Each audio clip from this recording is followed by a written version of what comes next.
So here is the Shishito peppers with the bonito flakes, and I put some everything bagel seasoning on because I just want a little bit of crunch.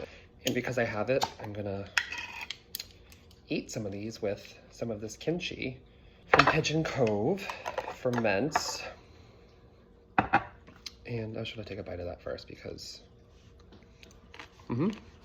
that's bomb. These are such a good like little snack and appetizer.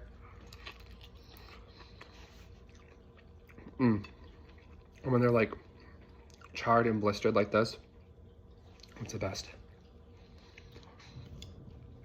And that sauce reduces and like coats each of the little peppers.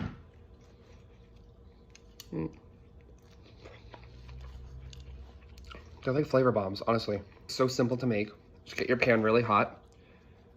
I put vegetable oil, a touch of sesame oil. Put them in there and let them blister. A little bit of salt, maybe for like less than 5 minutes. I'm gonna get a bite with kimchi and the pepper.